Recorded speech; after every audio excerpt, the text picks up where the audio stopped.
TV 45 news నేను శ్రీలత బులెటిన్ల ముందుగా headlines చూద్దాం. మీడియాతో మాట్లాడుతున్న ఎమ్మెల్యే డాక్టర్ పాల్వాయి హరీష్ బాబు.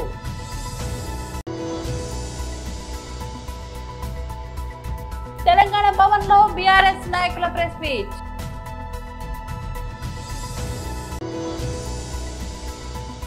వైఎస్ఆర్సీపీ స్టేట్ సెక్రటరీ రాష్ట్ర అధికార ప్రతినిధి జూపూడి ప్రభాకర్ రావు ప్రెస్ మీట్.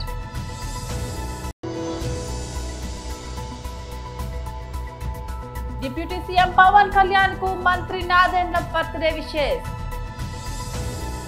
మీడియాతో మాట్లాడుతున్న ఎమ్మెల్యే డాక్టర్ పాల్వాయి హరీష్ రావు.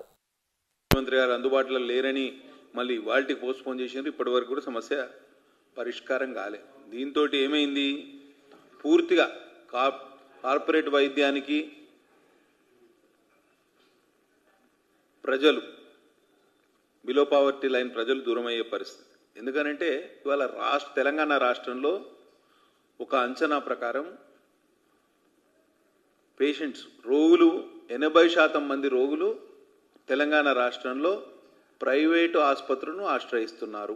కేవలం 20% మంది ప్రభుత్వ దవాఖానాలకు పోయే పరిస్థితి. 80% ప్రైవేటైజేషన్ ఆఫ్ హెల్త్ కేర్ మీదనే ఈ రాష్ట్రం నడుస్తుంది. మరి 80% మంది ప్రజలు వైద్య సేవల కోసం ప్రైవేట్ హాస్పిటళ్లను ఆశ్రయిస్తున్నప్పుడు, దానికోసం ఒక పథకం ఉన్నప్పుడు ఆ పథకాన్ని పటిష్టపరిచి ఇంకా సేవలు మెరుగుపరచాల్సిన ప్రభుత్వం ఇవాళ పూర్తిగా ఆరోగ్యశ్రీ సేవలన్నింటినీ నిలిపివేసే పరిస్థితి వచ్చింది. ఇందిరమ్మ రాజ్యం అన్నారు, ప్రజారాజ్యం అన్నారు, ప్రజాపాలన అన్నారు. కానీ ఈ ప్రజాపాలనలో వైద్యం అనేది సామాన్యుడికి అందరినీ ద్రాక్షలాగా మారింది. ఆరోగ్యశ్రీ బిల్లులు చెల్లించకుండా తెలంగాణ ప్రభుత్వం రోగుల ప్రాణాలతోటి చెలగాటం ఆడుతాను. ఎంత దారుణం అంటే వీళ్ళు ఇచ్చిర్రు గరీబీ హటావో నినాదం.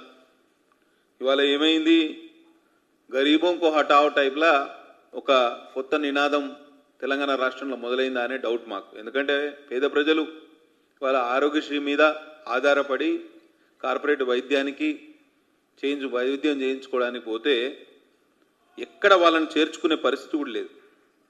ఢిల్లీకి వెళ్ళడానికి ముఖ్యమంత్రి గారి ప్రత్యేక విమానం సదుపాయం ఉంది, కానీ అదే ఆరోగ్యశ్రీ బకాయిలు చెల్లించడానికి రాష్ట్ర ప్రభుత్వం దగ్గర నిధులు లేవు. ఎంతసేపు ఏం చెప్తారు ముఖ్యమంత్రి గారు, 1 trillion economy for Telangana state అని చెప్తారు. 1 ట్రిలియన్ ఎకానమీ దిశగా పోతున్నామని అంటారు.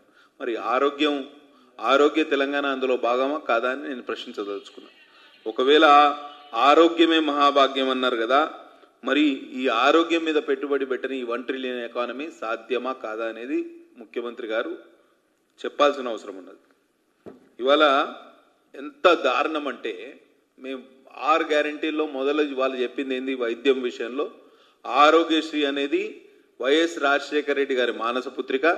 5 లక్షలు ఉన్న లిమిట్ని, ఆరోగ్యశ్రీ లిమిట్ని 10 లక్షలకు పెంచుతున్నామని చెప్పారు. అది కేవలం కాగితాలకే పరిమితమైంది. మేము లెక్కలు తీయిస్తే అసలు 10 లక్షలు అవైల్ చేసుకున్న రోగులు ఎవ్వరు కూడా తెలంగాణ రాష్ట్రంలో లేరు. ఆర్టీఐ పెట్టినాం, దానికి సమాధానం లేదు. అసలు 5 లక్షల నుంచి 10 లక్షల మధ్యలో ఆరోగ్యశ్రీ సేవలను ఉపయోగించుకున్న రోగులు ఎంతమంది తెలంగాణ రాష్ట్రంలో అని ఆర్టీఐ పెడితే ఇప్పటి వరకు సమాధానం ఇవ్వలేని పరిస్థితుల్లో రాష్ట్ర ప్రభుత్వం ఉంది. ఎందుకంటే వాళ్ళకి తెలుసు. తెలంగాణ భవన్ లో బీఆర్ఎస్ నాయకుల ప్రెస్ మీట్. సృష్టిస్తున్నటువంటి అనేక అపోహల నేపథ్యంలో ఈ కాళేశ్వరం మీద ఇటు చట్టసభల్లో అటు బయట ప్రజల మధ్యలో జరుగుతున్నటువంటి చర్చ వాదన సందర్భంగా అసలు కాళేశ్వరం యొక్క వాస్తవాలు ఏందో తెలుసుకొని అది ప్రజలకు చేరవేయాలనేటువంటి ఒక ఉద్దేశంతో 3 రోజుల పాటు మేము కాళేశ్వరం టూర్ను నిర్వహించడం జరిగింది. సుమారు ఒక 5-6 మంది మేము కాళేశ్వరం టూర్ను చేపట్టి అక్కడ తెలుసుకున్నటువంటి అంశాలను మీడియా ద్వారా, సోషల్ మీడియా ద్వారా ప్రజలకు చేరవేసేటువంటి ఒక ప్రయత్నం చేయడం జరిగింది. మొదటగా త్రివేణి సంగమం వద్ద ప్రారంభించినటువంటి మా టూరు అంటే గోదావరి, ప్రాణహిత, అంతర్వాహినిగా ఉన్నటువంటి సరస్వతి నదులు కలిసి మేడిగడ్డ వైపు నుండి రాజమండ్రి సముద్రం వైపు ప్రయాణించేటువంటి ఆ స్ట్రాటజిక్ లొకేషన్ నుండి ప్రారంభించినటువంటి మా టూరు ఈ కాళేశ్వరంలో భాగంగా నిర్మాణం చేసినటువంటి వివిధ బ్యారేజీలు, పంప్ హౌజులు, రిజర్వాయర్లు, కాలువలు, పంట పొలాలకు సంబంధించినటువంటి డిస్ట్రిబ్యూటరీ కెనాల్స్ వీటన్నిటి మీదుగా కొనసాగింది. అది కాళేశ్వరం యొక్క త్రివేణి సంగమం. కాళేశ్వరం ఒక గొప్ప పుణ్యక్షేత్రం. అది త్రివేణి సంగమం. అది ఆ ముక్తీశ్వరుడు సాక్షిగా గోదావరి, ప్రాణహిత, సరస్వతి కలిసేటువంటి ఒక ప్రదేశం.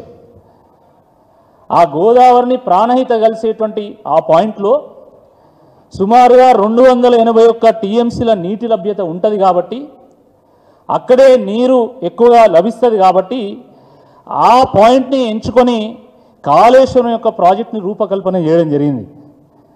ఈరోజు చాలామంది తుమ్మడిహెట్టి దగ్గర ఎందుకు కట్టలేదు, మీరు ప్రాణహిత గోదావరిలో కలిసిన తర్వాత ఎందుకు కట్టిందని అడుగుతున్నారు. మేము అక్కడ చూసి వచ్చింది ఏంటంటే, అసలు ప్రాణహిత కలవక ముందు తక్కువ నీరు ప్రవహిస్తున్నది గోదావరిలో, ప్రాణహిత కలిసిన తర్వాత ఎక్కువ నీరు ప్రవహిస్తున్నది. దీనికి పెద్దగా టీఎంసీలు, కులమానాలు, వీటికి టెక్నికల్ పాయింట్స్ అవసరం లేదు. కామన్ సెన్స్కి సంబంధించినటువంటి అంశం. ఒక నది ఇంకో నదిలో కలిసిన తర్వాత ఆ నది ప్రవాహం ఈ నది ప్రవాహం కలిసిన తర్వాత ఎక్కువ నీటి లభ్యత ఉంటుంది. ఇది జస్ట్ కామన్ సెన్స్కి సంబంధించినటువంటి అంశాన్ని మేము స్వయంగా అక్కడ చూడడం జరిగింది. ఆ త్రివేణి సంగమం నుండి కొంచెం మీదకి వెళ్తే అక్కడ మేడిగడ్డ బరాజ్ ఉంది. సుమారుగా 2219 క్యూసెక్కుల నీళ్లు ఒక్కొక్క పంప్ హౌస్ నుండి విడుదలవుతూ ఉంటాయి. 17 పంప్ హౌజులు ఉంటాయి ఈ బరాజ్కి. 85 పిల్లర్లు ఉంటాయి. 85 పిల్లర్లు కలిగినటువంటి ఈ బరాజు నిర్మాణానికి సుమారుగా 4,500 కోట్లు ఖర్చు కావడం జరిగింది. వైఎస్ఆర్సీపీ స్టేట్ సెక్రటరీ, రాష్ట్ర అధికార ప్రతినిధి జూపుడి ప్రభాకర్ రావు ప్రెస్ మీట్. నిజమవుతుందేమో అన్నట్టుగా ఈరోజు ఈ రాష్ట్రంలో కనబడుతూ ఉన్నది. ఈరోజు మీ అందరికీ తెలుసు, ఈరోజు ప్రత్యేకత ఆంధ్ర 2 తెలుగు రాష్ట్రాల్లో ప్రధానంగా డాక్టర్ వైఎస్ రాజశేఖర రెడ్డి గారు, ఆయన ఎందుకన్నాడో తెలియదు కానీ రాజకీయ నాయకులు కూడా 60 సంవత్సరాలకే రిటైర్ కావాలి, భవిష్యత్ తరాలకి, రాబోయే తరాలకి అవకాశాలు ఇవ్వాలి. ఇది చాలాసార్లు చాలామంది ఒప్పుకోరు కానీ తమంతట తాముగా ఫీల్ అయి చేయాల్సినటువంటి పని అని డాక్టర్ వైఎస్ రాజశేఖర రెడ్డి గారు ముఖ్యమంత్రిగా ఉన్నప్పుడు అన్నటువంటి మాట. దేవుడు మనుషులు మర్చిపోతారు, తప్పు చేస్తారని దేవుడు అనుకున్నాడేమో. రాజశేఖర రెడ్డి గారికి 1000 కూడనటువంటి పెద్ద శిక్షణ వేసి ఆయన మన మధ్యలో నుంచి బయటంగా తీసుకెళ్ళి 16 సంవత్సరాలు అయింది. ఈరోజు వైఎస్ఆర్ కాంగ్రెస్ పార్టీలో ఆయన జ్ఞాపకాలను నెమరేసుకున్నాం, ఘన నివాళిని అర్పించాం. ప్రత్యేకంగా నా తరపున కూడా ఆ మహానాయకుడు లేడన్నది బాధ అయినా, గొంతులో నుంచి మాటలు పెగలకపోయినా ఆయన ఉన్నప్పుడు సాక్ష్యాలని గుర్తు చేసుకుంటూ ఆయనకి ప్రగాఢమైనటువంటి నివాళులు అర్పిస్తున్నాను. నిజం నిద్రలేసే లోపల అబద్ధం ప్రపంచం అంతా తిరిగి వస్తుందట. సమయం అర్ధరాత్రి 12 గంటలు, 12 గంటల 10 నిమిషాలు, 30 నిమిషాలు. ఏమైందేమో పౌలు వచ్చినటువంటి వార్తని, ప్రచురించినటువంటి వార్తని, సాయంత్రానికల్లా ఆ వార్త మీద ఎన్ని కుట్రలు జరిగాయో, ఎంతమంది ఏం మాట్లాడుకున్నారో, రాత్రి 12 గంటలకి ఉదయమంతా ప్రజల్లో తిరిగినటువంటి ఆ వార్త మీద ఊహించిన రీతిలో ప్రభుత్వ ఆదేశాలు ఉన్నాయని పోలీసులు వచ్చి సాక్షి ఆఫీసు విజయవాడలో ఉన్నటువంటి సాక్షి ఆఫీసు మీద దాడి చేసి దాదాపు 45 నిమిషాలు రాత్రి 12:30 నుంచి దాదాపు 1:30 దాకా వాళ్ళు చేసినటువంటి వీరంగం కానీ దుర్భాషలాడినటువంటి విధానం కానీ పత్రికా స్వేచ్ఛని ఏ విధంగా కాలరాయాలో ఆర్టికల్ 19 సెక్షన్ A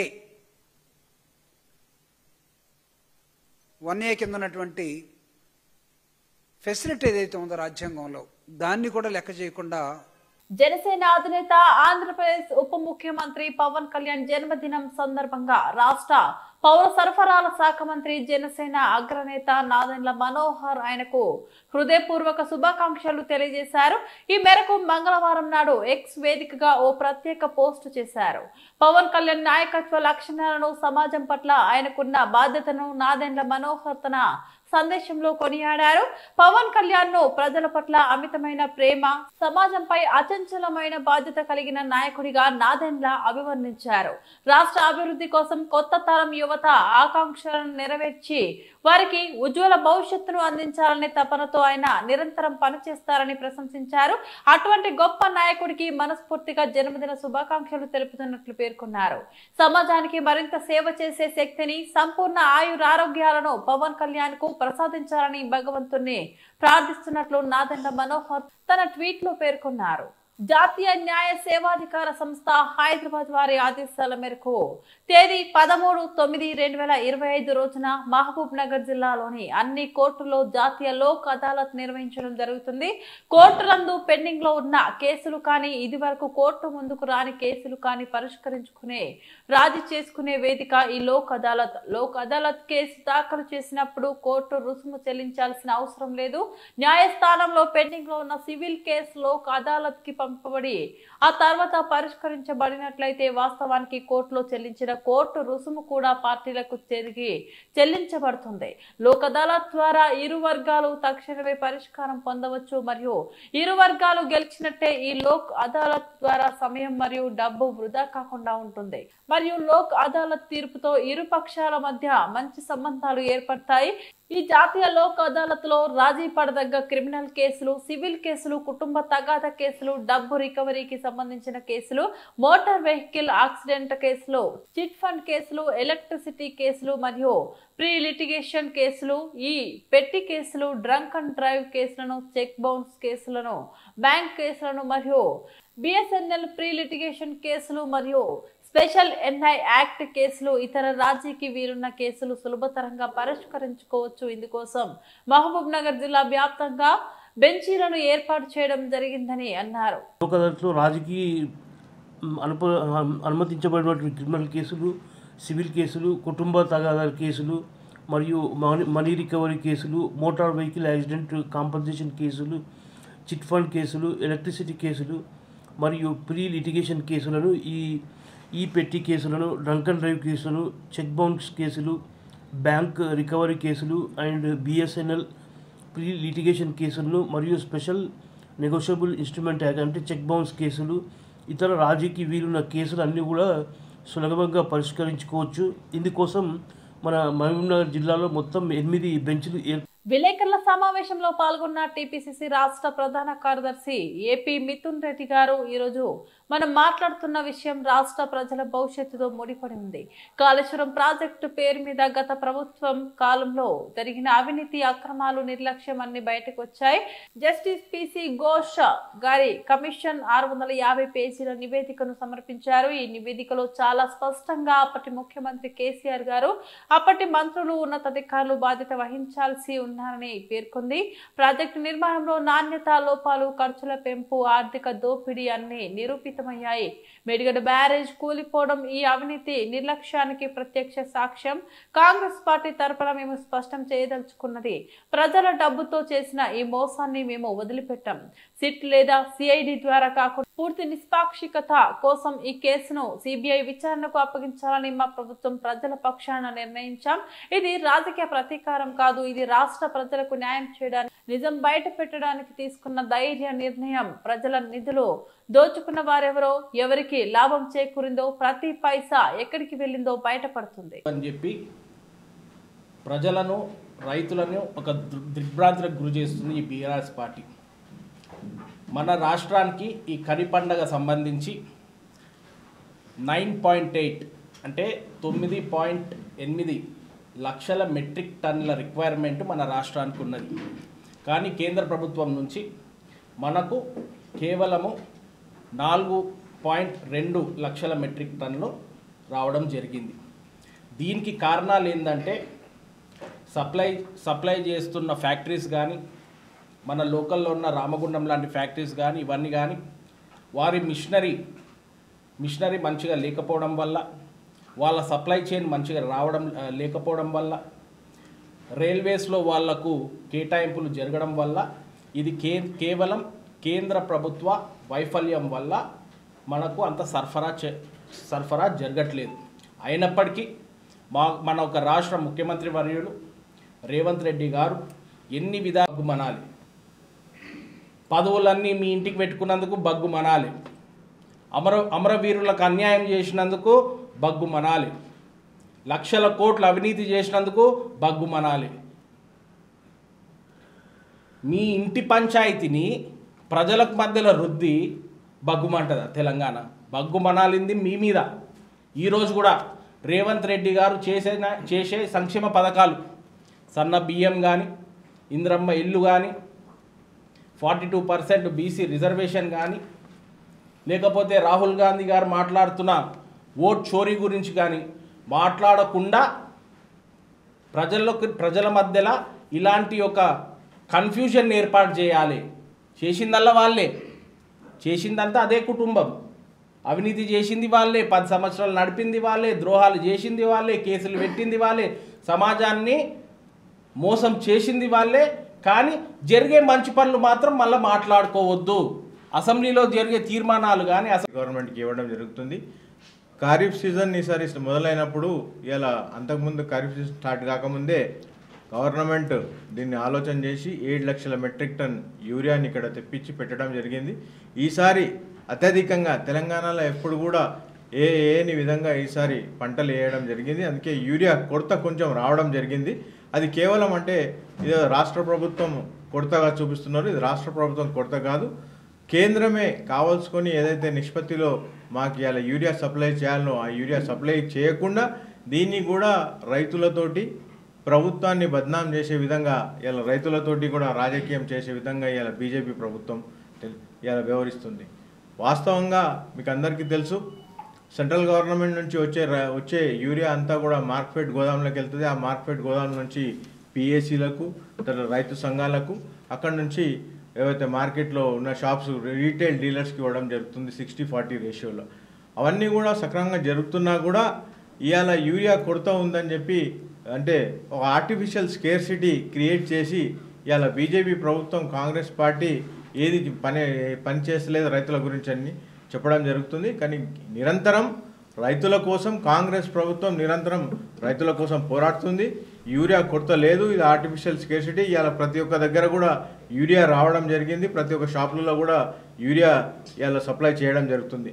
వాస్తవంగా ఇవాళ యూరియా స్కేర్సిటీ ఉందని తెలిసి కూడా కొంతమంది యూరియా ఉన్నా కూడా హైదరాబాద్ ఉప్పల్ రింగ్ రోడ్డు కూడలి వద్ద బీఆర్ఎస్ నిరసన ధర్నా. కేసీఆర్ పై కాళేశ్వరం ప్రాజెక్టు విషయంలో కాంగ్రెస్ పార్టీ కుట్ర చేస్తుందని రాష్ట్ర వ్యాప్తంగా 2 రోజులు నిరసనలకు పిలుపునిచ్చిన బీఆర్ఎస్ పార్టీ పిలుపు మేరకు Uppal MLA Bandari Lakshmareddy, Malkajgiri parliament incharge Ragidi Lakshmareddy ఆధ్వర్యంలో ఉప్పల్ రింగ్ రోడ్డు వద్ద బైఠాయించి నిరసన ధర్నా చేపట్టిన ఉప్పల్ నియోజకవర్గ బీఆర్ఎస్ పార్టీ శ్రేణులు సీఎం రేవంత్ రెడ్డికి వ్యతిరేకంగా సిబిఐకి ఇస్తే కూడా మా కేసీఆర్ గారు కానీ మా హరీష్ అన్నకు కానీ ఏమీ ప్రాబ్లం లేదు, క్లీన్ చిట్ తోటి మేము బయటకు వస్తాం. ఎందుకంటే ప్రాజెక్టులలో ఇంత పెద్ద ప్రాజెక్టు నేషనల్ ఇంటర్నేషనల్ లెవెల్ని ఎక్కడ లేదు. అట్లాంటి దాంట్లో చిన్న చిన్న ప్రాబ్లమ్స్ వస్తూ ఉంటాయి. ఆ చిన్న ప్రాబ్లం కూడా సాల్వ్ అవుతుంది. వీళ్ళే కావాలని స్టేట్ గవర్నమెంట్ చేయడం లేదు. కాబట్టి డెఫినెట్గా వాళ్ళు చేస్తే ఈ ప్రాబ్లం పోయేది, రైతులకు కూడా నీళ్లు వచ్చేది. కాళేశ్వరం ప్రాజెక్టు దేశంలోనే కాకుండా ప్రపంచంలోనే చెప్పుకునే విధంగా మరి కేసీఆర్ గారు కాళేశ్వరం ప్రాజెక్టు నిర్మించడం జరిగింది. తాగునీరు అనుకోండి, సాగునీరు అనుకోండి, రాష్ట్రంలో ప్రతి ఊర్లో ప్రతి పల్లెలో మరి నీళ్లు గలగల వారుతున్నాయంటే మరి చెరువులు మత్తలు పడుతున్నాయంటే మరి కేసీఆర్ గారు కాళేశ్వరాన్ని డెవలప్ చేసి మరి అది ఎవరో లేక ఈ కాంగ్రెస్ పార్టీ వాళ్ళు మరి అవాకులు చవాకులు చెప్పుకుంటూ కేసీఆర్ గారిని బ్లేమ్ చేసుకుంటూ వాళ్ళు పనులు చేసేది ఏం లేదు కాబట్టి ప్రజలకు ఇచ్చిన వాగ్దానాలు చేయలేరు కాబట్టి ప్రతిసారి కాళేశ్వరం విషయాన్ని తీసుకొచ్చి డైవర్ట్ పాలిటిక్స్ చేస్తున్నారు. ప్రజలందరూ కూడా గమనిస్తున్నారు. ఈ రోజున ఎవరే కానీ మరి లిఫ్ట్ ఇరిగేషన్ ప్రాజెక్టులు ప్రపంచంలో పెద్దది ఏదంటే మరి కాళేశ్వరాలు కుంగుతాయి. అదే ద్వారా అలాగే మన దగ్గర కూడా ఒక పిల్లర్ కూగడం జరిగింది. ఆ పిల్లర్ని మంచిగా చేపిస్తే అయిపోతుంది. అది పక్కకు పెట్టి ప్రజలందరినీ కష్టపెట్టుకుంటూ రైతులను ముఖ్యంగా కష్టపెట్టుకుంటూ మరి రైతులకు నీళ్లు లేకుండా చేశారు కాబట్టి రైతులు తప్పకుండా మరి ఈ ప్రభుత్వాన్ని గుణపాఠం చెప్తారని చెప్పి నేను హెచ్చరిస్తున్నాను. బులెటిన్ ముగించే ముందు మరోసారి హెడ్లైన్స్ చూద్దాం. మీడియాతో మాట్లాడుతున్న ఎమ్మెల్యే డాక్టర్ పాల్వాయి హరీష్ బాబు.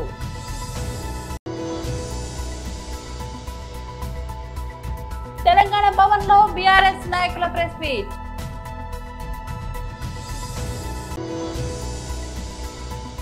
వైఎస్ఆర్సీపీ స్టేట్ సెక్రటరీ రాష్ట్ర అధికార ప్రతినిధి జూపూడి ప్రభాకర్ రావు ప్రెస్ మీట్.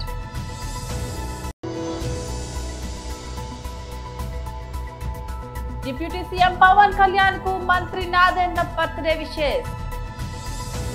ఇవి బులెటిన్ అప్డేట్స్. మరో బులెటిన్ లో మళ్ళీ కలుద్దాం. అంతవరకు సెలవు. నమస్కారం.